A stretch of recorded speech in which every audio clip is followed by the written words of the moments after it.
नमस्कार किसान मित्रों, मैं हूं आपकी एआई एंकर भूमि।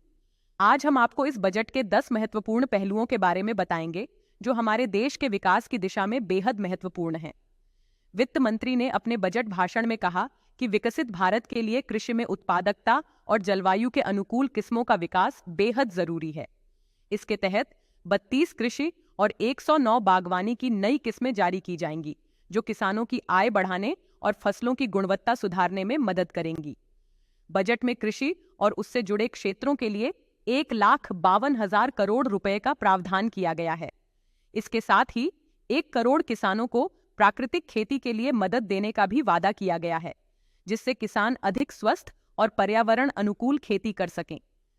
एफपीओ, सहकारी समितियों और स्टार्टअप को बढ़ावा देने की भी योजना है, जिससे छोटे और मध्यम किसान संगठित होकर अपनी पैदावार और आय बढ़ा सकें।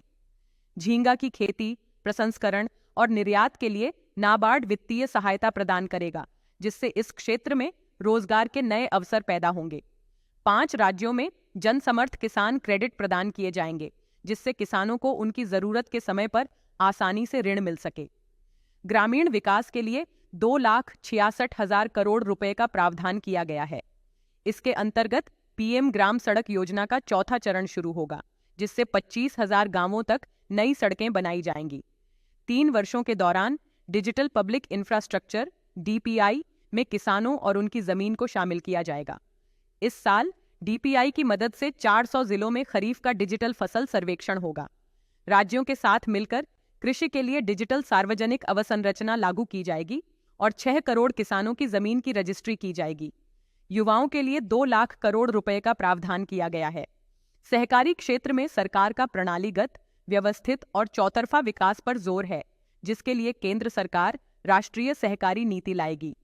कौशल प्रशिक्षण के लिए मॉडल कौशल ऋण योजना को संशोधित किया जाएगा, जिससे 20 लाख युवाओं को कौशल प्रशिक्षण दिया जाएगा और वे रोजगार के नए अवसरों का लाभ उठा सकेंगे।